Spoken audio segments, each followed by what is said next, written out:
말씀 가운데 역사하시는 성령께서 진리로 우리의 심령을 감화시키시며 특별히 우리의 마음에 진리의 빛을 비추어 주시는 조명으로 말미암아 말씀의 능력을 힘입는 시간 되기를 간절히 소망합니다. 요한복음의 핵심 메시지는 예수 그리스도께서 참 하나님이시며 참 사람이시라는 사실을 선포할 뿐 아니라 하나님이시자 사람으로서 우리를 위한 완전한 구원의 의를 이루셨음을 전하는 것에 있습니다. 그래서 요한복음 1장 1절에서는 이렇게 말씀하고 있습니다. 태초에 말씀이 계시니라. 이 말씀이 하나님과 함께 계셨으니 이 말씀은 곧 하나님이시니라. 아멘. 이 말씀을 통해서 예수 그리스도께서 참 하나님이시라는 사실을 요한복음에서는 가장 앞부분에서 선언합니다. 그리고 더 나아가 1장 3절에서는 이렇게 말씀하고 있습니다. 함께 한번 읽어보겠습니다. 시작. 만물이 그로 말미암아 지은 바 되고 된 것이 없느니라. 아멘. 만물이 그로 말미암아 지은 바 되었으며 지은 것이 하나도 그가 없이는 된 것이 없다고 말하며 예수 그리스도, 말씀이신 그리스도께서 하나님과 동등한 권능을 지니고 계시며 그가 동일하신 창조주이시며 아버지와 동일 본질이라는 사실을 요한복음 1장에서는 우리에게 가르쳐 주며 예수 그리스도가 하나님이시라는 사실을 선언하고 있습니다. 그리고 참 하나님이신 예수 그리스도께서 우리 가운데 찾아오셨다고 요한복음 1장에서는 동일하게 가르치고 있습니다. 죽음과 죄악 가운데에 어두움 가운데에 무지하여 진리도 깨닫지 못하고 은혜를 누릴 자격도 없는 우리에게 예수 그리스도께서는 은혜와 진리를 충만케 누리게 하시기 위하여 성육신 하셨음을 요한복음 1장 14절에서 말하고 있습니다. 함께 한번 읽어보시겠습니다. 말씀이 육신이 되어 우리 가운데 거하심에 우리가 그의 영광을 보니 아버지의 독생자의 영광이요 은혜와 진리가 충만하더라. 아멘. 요한복음은 예수 그리스도 안에서 생명을 얻는 이 살아남의 은혜와 예수 그리스도 안에서 진리를 누려나가는 살아감의 은혜, 우리가 죄로 말미암아 살아나는 것뿐만 아니라 그리스도의 은혜를 의지하여 날마다 거룩하게 살아가는 살아감의 은혜 또한 그리스도로부터 말미암는다는 사실을 우리에게 말하고 있습니다. 이것을 말하자면 이렇게 표현할 수 있습니다. 하나님 앞에서 이 법정적으로 우리가 죄인이 아니라 의인으로 여겨지는 이 칭의의 은혜와 우리가 날마다 그리스도의 은혜를 힘입어 머리이신 그리스도를 향하여 자라가며 날마다 거룩하게 살아가는 성화의 은혜, 이 칭의와 성화의 은혜 모두가 그리스도로부터 말미암는다는 사실을 요한복음에서는 핵심적으로 우리에게 가르치고자 하는 것입니다. 요한복음의 이러한 가르침은 예수 그리스도께서 참 하나님이시며 참 사람으로서 택하신 자들을 위하여 대속의 은혜를 이루시고 어둠과 죄악 가운데 살아가는 비참한 죄인들이 생명을 얻는다는 사실을 표적을 통해 알려주고 있습니다. 하나님이시며 사람이신 유일한 중보자이신 그리스도를 통하여 이 땅에서는 죄와 사망과 이 염려, 좌절, 절망의 삶을 연속으로 살아가지만 그러한 비참한 삶 가운데에서 그리스도께서 의와 평강과 희락의 하나님 나라를 우리가 누리도록 한다는 사실을 바로 표적을 통해서 말씀해 주는 것입니다. 인생의 참된 가치와 의미는 예수 그리스도 안에서만 발견할 수 있으며 예수 그리스도 안에서 참된 인생의 의미를 발견함으로 행복의 삶을 누려나갈 수 있다는 사실을 그리스도께서는 표적을 통해 우리에게 보여주시는 것이 요한복음에서 나오는 표적의 가르침 중에 하나입니다. 오늘 우리가 읽었던 요한복음 5장에 나오는 본문의 말씀은 요한복음의 세 번째 나오는 표적입니다. 거짓되고 허황된 가치를 쫓고 인생의 허망함에 둘러싸여서 소망도 없는 이 베데스다라는 연못에 있는 38년 된 한 병자에게 주님께서 찾아오신 말씀입니다. 오늘 본문 1절을 보시면 주님께서 그 후에 유대인의 명절이 되어 예수께서 예루살렘에 올라가시니라 라고 말씀하고 있습니다. 이 본문의 흐름을 잘 살펴보았을 때에 이 명절이 어느 명절을 뜻하는지 알 수 있는 구체적인 단서는 없지만 주님께서 명절에 예루살렘에 올라가신 이유에 대해서는 우리가 생각해 볼 수 있습니다. 갈라디아서 4장 4절과 5절의 말씀에 따르면 율법 아래에 있는 우리를 속량하신다고 말씀하시는데요. 우리 함께 갈라디아서 4장 4절과 5절의 말씀 한번 읽어보도록 하시겠습니다. 때가 참에 하나님이 그 아들을 보내사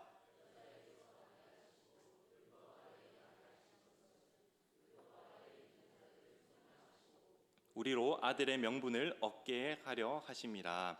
아멘. 그리스도께서 명절에 예루살렘에 올라가신 이유는 이 율법에 명시된 대로 이스라엘의 절기를 지키심으로 말미암아 우리를 대신하여 하나님의 뜻을 이루시고자 하셨음이었습니다. 그리스도께서는 하나님으로서는 율법을 제정하시며 이스라엘 백성들에게 시내산에서 율법을 수여해 주신 분이십니다.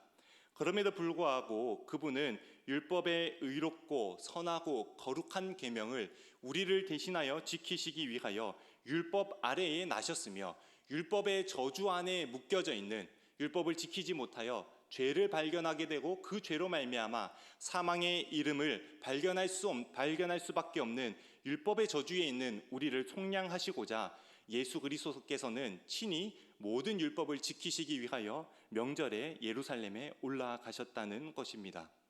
이러한 주님의 모습은 그의 전생애가 우리를 위한 것이라는 사실을 가르쳐 줍니다. 주님께서 살아가는 전생애의 모습은 우리를 위한 대속의 삶을 이루시기 위한 것이었습니다. 마치 주님께서는 세례를 받으실 필요가 없으셨으나 세례를 받으신 것과 동일합니다. 세례 요한이 주는 세례는 죄사함의 세례로서 성령 잉태 가운데 무죄함 가운데 태어나신 우리 주님께서는 세례를 받으실 필요가 전혀 없었습니다. 그러나 이 예수님께서 세례 요한에게 이와 같이 하여 모든 의를 이루는 것이 합당하다 하신 말씀과 같이 예수 그리스도께서는 전생애의 사역을 통하여 우리의 자리에 서셔서 우리를 구원하시고 우리를 율법의 저주에서 속량하시며 우리를 죄와 사망에서 생명으로 이끄시기 위한 구원을 이루시는 분이라는 사실을 오늘 우리는 발견할 수가 있습니다. 오늘 본문에서 명절에 예루살렘에 올라가시는 주님의 모습은 우리를 위하여 의를 이루시기 위하여 명령을 제정하신 분이 친히 그 명령을 지키시는 대속의 은혜를 우리에게 보여주는 것입니다. 사랑하는 성도 여러분, 우린 주님께서 예루살렘에 올라가셨다는 한 구절을 통해서도 우리 주님의 성육신의 목적과 그가 우리를 위한 대속주가 되시며 구원주가 되신다는 사실을 생각해 볼 수가 있습니다. 율법을 지키실 필요가 없으신 분이 우리를 위하여 율법을 지키고자 하셨고 모든 곳에 편재해 계신 분이 친히 예루살렘을 향하여 걸어 올라가셨습니다. 그러니 주님의 율법 지키심도 예루살렘에 올라가심도 특별히 오늘 본문의 등장인물인 베데스다의 38년 된 병자를 만나심도 모두 다 죄인을 위한 우리를 위한 은혜였다는 사실을 우리는 발견할 수가 있습니다. 주님께서 올라가신 예루살렘에는 양문이 있었습니다. 이 양문은 양이 드나드는 문을 뜻합니다. 그래서 제물로 쓸 양들이 드나드는 곳이 양문이었습니다. 그리고 거기에 행각 5이 있다고 하는 것으로 보아 이 양문으로 드린 양을 외국인이나 타국에서 온 사람들, 먼 타지에서 온 사람들이 제사할 양을 사는 곳이 바로 이 행각이었다고 학자들은 말하고 있습니다. 많은 양들이 줄을 지어 팔리기를 기다리고 있고 또 제물 드릴 양을 찾는 많은 사람들이 오가는 곳이 바로 양문과 그곳의 행각이었습니다. 그리고 그 옆에 연못이 있었는데 바로 베데스다라는 연못이었습니다. 베데스다라는 말의 뜻은 학자들 간에 의견이 분분하기는 하지만 통상 이 자비의 집 또는 은혜의 집이라고 불립니다. 여기 베데스다에는 수많은 사람들이 모여 있었습니다. 그 이유에 대해서 3절과 4절을 통해서 함께 읽어보도록 하시겠습니다. 함께 읽어보겠습니다. 그 안에 많은 병자, 맹인, 다리 저는 사람,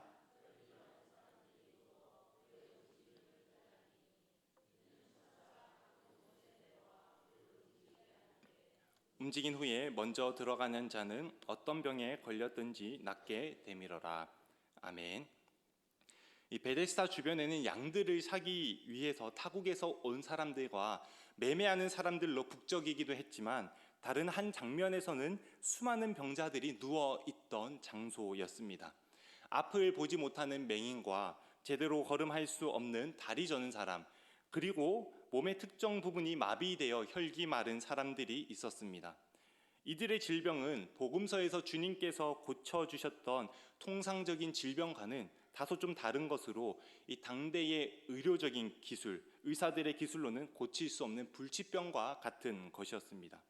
한편에서는 하나님께 예배드리기 위하여 분주한 사람들이 있는 반면에 다른 한편에서는 누가 봐도 소망이 없어 보이고 가까이 가고 싶지 않고 바라보았을 때에 무언가 불쾌하여 빨리 걸음을 옮기고 싶은 느낌이 나는 그러한 장소가 바로 베데스다였던 것입니다. 제가 군복무를 요양원에서 나라의 부름을 받고 요원으로서 감당했었습니다. 국가의 이 중요한 이 임무를 받고 요양원에서 근무를 했는데요. 아직까지도 요양원에 들어갔던 첫 인상이 마음 깊이 남아 있습니다. 들뜬 마음으로 요양원에 갔는데 요양원 문을 열고 병실에 들어가는 순간 그때부터 친숙하지 않은 냄새들이 많이 났습니다. 그리고 휠체어에 앉아 계신 분들, 그리고 시선을 똑바로 할 수 없는 분들, 어떤 분들은 기저귀를 의존하여 침상에 누워 계신 분들이 많았습니다. 그때 요양원 첫 출근하던 그날 저는 마음속에 이곳이 뭔가 베데스다와 같은 곳이 아닌가, 주님의 은혜가 이분들에게 있었으면 좋겠다, 그런 생각을 하였는데요. 그런 마음이 드는 반면에 이 몸의 반응은 즉시로 빨리 나가고 싶다, 그런 생각이 들었습니다. 이분들과 대화하는 것이 어렵겠다라는 생각이 들었고 이분들을 도와드린다는 것은 참으로 어렵다고 느껴졌습니다. 이 각양각색의 병자들의 비참한 모습이 베데스다 가운데 있었고 가장 비극적이며 가장 슬픈 광경이 펼쳐지는 장소가 바로 베데스다였던 곳이었습니다. 이곳에 수많은 병자들이 모여 있었던 이유가 무엇이었겠습니까? 성경에서는 이렇게 말하고 있습니다. 그 이유는 하나의 전설과도 같은 이야기 때문이었습니다. 베데스다 연못에는 가끔 천사가 내려와 이 연못의 물을 움직이게 하는데 물의 움직임이 있고 나서 가장 먼저 연못에 들어가는 사람이 있으면 그 사람은 어떤 병에 걸렸든지 낫게 된다는 전설과도 같은 이야기가 있었고 이 이야기로 말미암아 많은 사람들은 자신의 그 불치병을 치료하고자 이 베데스다라는 연못에 모여 있었던 것입니다. 이런 이야기가 있는 것으로 보아 언제 한 번은 물의 움직임이 있었던 것 같습니다. 그리고 이것이 하나님의 역사하심인지 우연적인 일인지는 정확하게 모르겠으나 사람이 회복되는 일들이 있었을지도 모르겠습니다. 그래서 사람들은 그러한 소문들에 의지하여 베데스다라는 연못에 모여서 물의 움직임만을 기다리고자 하여 수많은 병자들이 베데스다라는 장소에 모여 있었던 것입니다. 병자들에게 있어서 베데스다는 자신의 인생에서 스스로의 힘으로 해결할 수 없는 문제가 해결될 수 있는 장소였습니다. 그 어떤 의료 기술로도 회복될 수 없는 불치의 병이 나을 수 있는 유일한 가능성을 바라보는 장소였습니다. 오랜 기간 동안 모든 불가능한 인생을 끝내고 이루어질 수 없는 허황된 꿈이라고 하더라도 그것을 소망으로 붙잡고 살아갈 수 있는 장소가 바로 베데스다라는 장소였습니다. 하나님께서 어느 때의 천사를 통해서 물을 움직이게만 하시면 자신이 자비를 입을 수 있으리라고 믿고 조금의 가능성이라도 바라보는 장소가 바로 베데스다였던 것입니다. 그러나 이 베데스다의 실상은 자비의 집이 아니라 가장 잔인하고 가장 비참한 장소였습니다. 이 잔인함과 비참함이 드러나는 순간은 바로 물의 움직임이 있을 때였습니다. 바로 물의 움직임이 있는 순간에 가장 빠르게 물에 들어가는 한 사람, 오직 한 사람만 병고침을 받게 된다는 사실이 바로 잔인함이었습니다. 평상시에는 수많은 병자들이 겉으로는 마치 자신의 이 처지와 비슷한 상황에 놓여 있는 사람들을 바라보며 위로하고 위안을 얻기도 하였겠지만 연못의 작은 물의 움직임이 있는 그 순간, 그것이 발견되는 순간에는 모든 사람이 서로에게 경쟁자가 되는 장소가 바로 베데스다였던 곳입니다. 이를 악물고 어느 누구보다 앞서 나가며 가장 첫 번째로 연못에 들어가야 하는 곳이 바로 베데스다였으며 어느 누군가가 가장 먼저 연못에 들어가게 되면 나머지 모든 사람들은 패배자로서 끝없는 좌절과 절망과 시기와 질투와 원망이 샘솟듯 솟구쳐 오르는 장소가 바로 베데스다였던 것입니다. 자비의 집이라고 이름이 불리고 은혜의 집이라고 이름이 불리기는 하였으나 가장 불행하고 비참하고 잔인한 장소가 바로 베데스다였던 것입니다. 이렇게 보면 베데스다라는 장소는 사실 우리가 살아가는 세상과 상당히 유사하게 느껴집니다. 돈과 명예와 소유로 이 세상에서 이 참된 행복을 얻을 수 있다는 거짓으로 서로 간에 치열하게 경쟁하며 살아가는 사회는 베데스다와 아주 유사하게 느껴집니다. 우리의 사회는 어린 시절부터 죄악된 세상에서 하나님이 아니라 이 세상의 부귀와 영화만을 위하여 앞만 보고 달려나가도록 우리를 만듭니다. 거짓된 행복과 허황된 꿈을 바라보게 만들며 서로 간에 치열하게 싸워 앞서 나가게 만듭니다. 그러나 남들이 부러워할 만한 가장 앞선 사람이라고 하더라도, 모든 것을 다 가진 사람이라고 하더라도 그 사람의 마음 가운데에는 만족하지 못하는 공허함이 있고, 한편 뒤처져서 부러움 가운데에 앞서가는 사람을 시기하며 자신의 비로한 인생을 슬퍼하며 열등감 가운데 비극적으로 살아가는 사회가 바로 우리 사회이기 때문에 바로 이 사회는 어쩌면 베데스다와 동일하게 느껴지는 것입니다. 유한한 세상 가운데 인간의 행복과 쉼을 추구하며 어떤 물질로, 환경으로 평안을 추구하지만 그러하지 못한 것이 우리의 삶의 실상입니다. 이러한 점에서 초대 교부였던 어거스틴은 다음과 같이 이야기하였습니다. 함께 한번 읽어보도록 하겠습니다.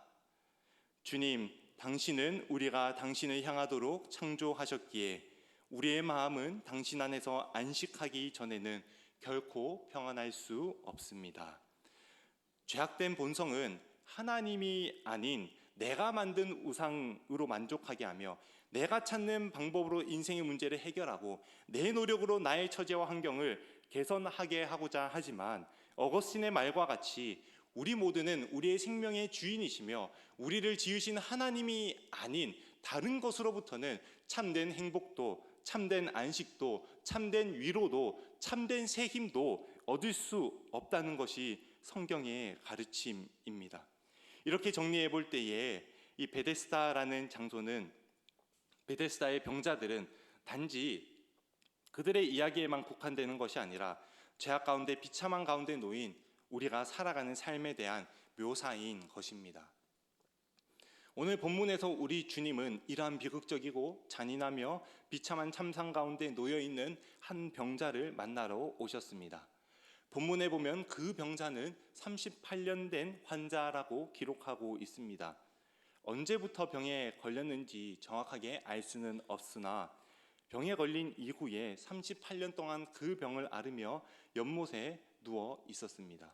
38년이라는 세월은 짧지 않은 시간입니다. 당시의 평균 수명보다 좀 더 긴 현대의 수명에 비추어 보아도 38년이라는 시간은 최소한 생애의 절반이거나 3분의 1 이상의 시간입니다. 그러한 긴 시간들 가운데 이 환자는 비참하게 살아갔습니다. 이 잔혹한 베데스다의 연못에서 끝없는 절망 가운데 놓여 있었던 사람이 베데스다 연못에 38년 된 환자였던 것입니다. 주님께서는 이 환자가 병이 오래된 줄 아셨고 그에게 내가 낫고자 하느냐 물으셨습니다. 주님의 이 물으심은 오랜 기간 동안 연못에 들어가는 것에 실패하여서 자신의 불행한 처지에서 벗어나고자 하는 이 병자의 마음을 확인하고자 하는 질문이었습니다. 동시에 그리스도께서 참 하나님이시며 참 사람으로서 그가 그를 회복시켰을 때에 그를 향한 참되고 견실한 믿음이 형성되도록 하기 위해서, 그 믿음이 조성되도록 하기 위해서 그 사람에게 하신 질문이었습니다. 더 나아가 수많은 사람들의 이목을 집중시켜 자신이 이룰 일을 주목하도록 하신 질문이었습니다. 주님의 이 질문에 병자는 자신의 처지를 통탄해하며 7절과 같이 말하고 있습니다. 함께 7절의 말씀을 읽어보겠습니다. 병자가 대답하되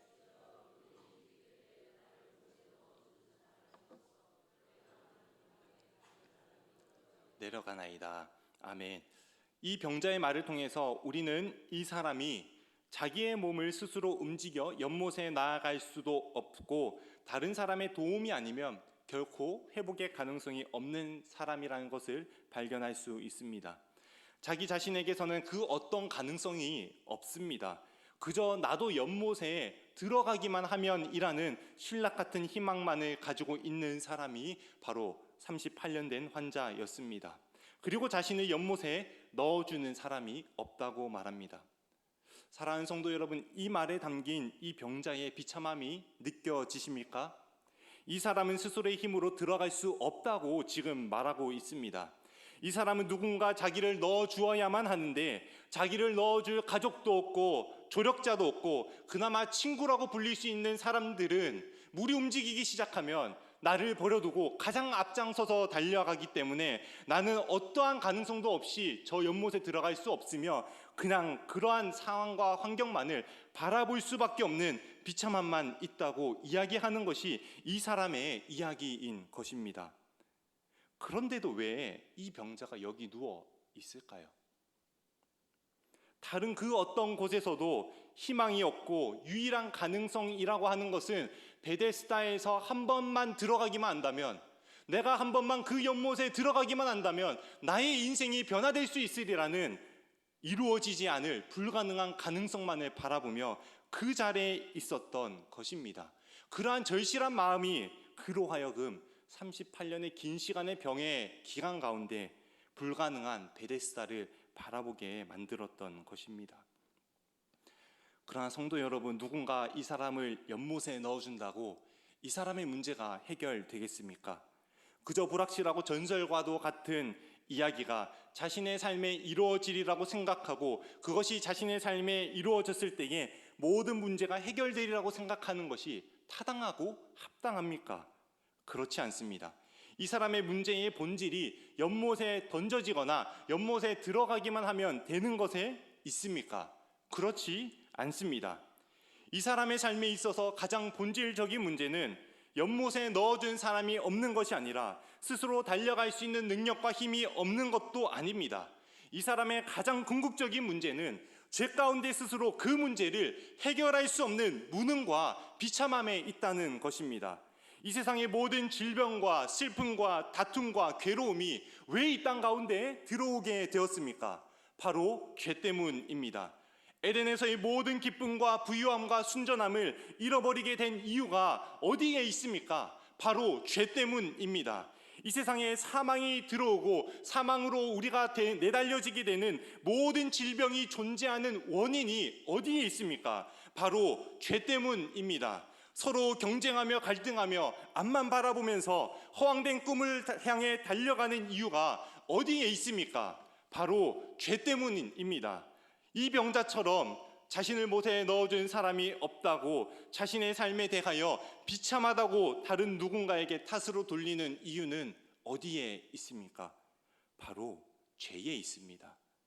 38년 된 병자는 그 오랜 시간 자신의 질병과 비참함 가운데에 그토록 비극적인 삶을 살았지만 자신의 삶의 문제가 어디에 원인이 있는지 몰랐습니다.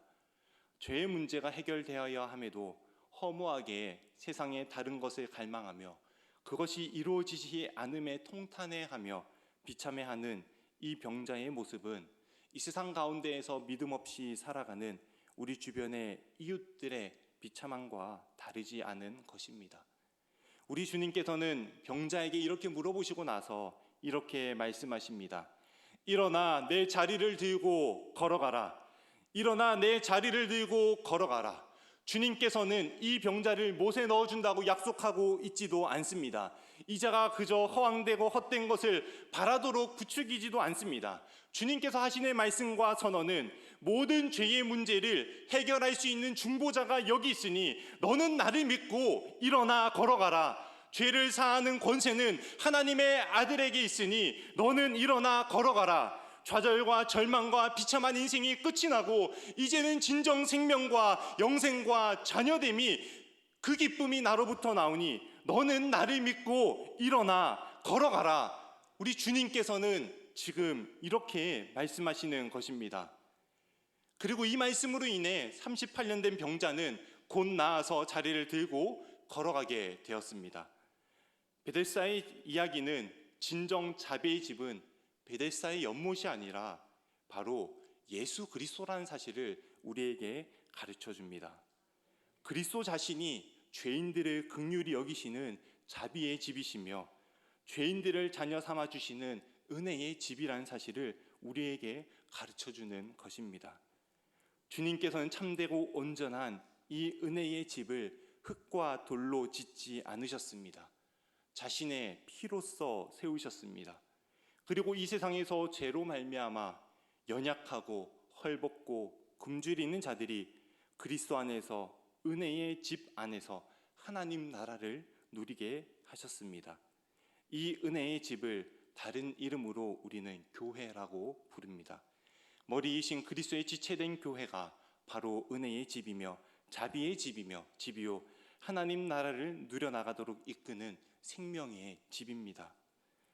사랑하는 성도 여러분, 우리 주변에 해결되지 않는 삶의 문제로 고통당하는 사람이 있지 않습니까?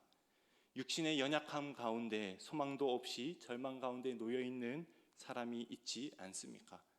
혹여나 가족의 문제로, 남편과 아내의 문제로, 자녀의 문제로 속이 문드러져가며 소갈이하는 사람이 있지 않습니까? 인생의 방향을 찾지 못하고 집도 넓고 좋은 차도 타고 다니지만 그 마음이 공허한 인생이 있지는 않습니까? 그들을 베데스다가 아닌 은혜의 집이신 그리스도께로 이끄는 것이 바로 교회의 중요한 책임이며 역할입니다. 우리 교회는 매년 행축을 하고 있다고 들었습니다. 행축 기간에 우리의 마음 가운데 큰 갈등이 하나가 있다면 매해 그렇게 노력하며 복음을 전하는 나의 태신자가 예수를 믿지 않는다는 사실에 있을 것입니다. 수없이 기도하며 수없이 눈물 흘리며 믿지 않는 남편을 위해, 믿지 않는 아내를 위해, 믿지 않는 나의 가족을 위해, 믿지 않는 나의 친구를 위해 간절히 기도하지만 그들이 행축에 나오면 무엇인가 그들의 삶이 변화될 것이라고 소망하고 기대하는 마음으로 계속해서 그들에게 복음을 전하지만 그저 행축에 왔다 가는 이례적인 행사처럼 느껴질 때에 우리는 행축을 준비하는 마음이 참으로 무거워지고 마음속에 갈등이 있습니다. 그럼에도 불구하고 우리가 복음을 전해야 하며 태신자에게 지속적으로 교회에 나올 수 있도록 인도해야 할 이유는 어디에 있겠습니까? 바로 베데스다가 아니라 그리스도께 나와야지만 그 모든 인생의 문제가 해결되며 그 인생의 참된 가치를 발견할 수 있으며 그리스도 안에서만 참된 행복의 의미를 깨달을 수 있기 때문이지 않겠습니까? 사랑하는 성도 여러분, 낙심하지 맙시다. 낙심한 마음이 들 때마다 끝내는 주님께서 나의 태신자를 자비의 집이요 은혜의 집이요 생명의 집이신 그리스도께로 드릴 것을, 그를 초청할 것을, 그의 마음 가운데 들어가셔서 그와 더불어 교제하실 것을 믿으며 나아갑시다. 예수 믿는다고 해서 삶이 순탄해지는 것이 아닙니다.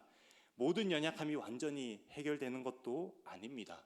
그러나 인생의 가장 궁극적이고 중요한 문제인 죄의 문제가 해결된다는 사실이 우리로 하여금 복음을 전하게 만들며 우리로 하여금 태신자를 향하여 끝없이 눈물로 기도하게 된다는 것을 함께 기억하였으면 좋겠습니다. 그리스도의 생명의 값으로 이전에는 베데스다 가운데에서 우리가 살아가지 않았습니까? 예수 믿기 이전에는 인생의 참된 가치를 발견하지 못하여서 공허한 마음으로 우리가 살지는 않았습니까? 예수 믿기 이전에는 허황된 것들을 쫓으며 살아가며 인생을 허비하지 않았습니까? 우리야말로 베데스다의 가장 비참함을 잘 아는 사람들이기 때문에 더욱더 힘을 내어서 복음을 전하는 일에 힘써야 할 줄로 믿습니다. 우리 주님께서는 수고하고 무거운 짐진 자들아 다 내게로 오라고 말씀하십니다. 우리 자신뿐 아니라 우리의 태신자가 예수 그리스도 앞에 나아가 죄의 짐을 풀어놓도록 우리가 길이요 진리이며 생명이신 그리스도께 나아갈 수 있도록 복음의 도구가 됩시다. 우리만 하나님의 자녀로서 살아가는 것이 아니라 이 땅에서 하나님의 자녀로서 하나님 나라를 누려나가는 복된 삶이 무엇인지 우리의 삶으로 드러낼 뿐만 아니라 우리의 태신자에게도 전하여 그들이 생명을 얻고 그리스도 안에서 누리는 하나님 나라의 영원함과 부유함과 충만함을 누리도록 이끕시다. 생명의 방주이신 그리스도께로 이끌어 그들의 인생에 참된 의미와 행복의 가치를 심어주는 저와 모든 성도님들 되시기를 간절히 소망합니다. 이 시간 함께 찬양하며 나아가도록 하겠습니다.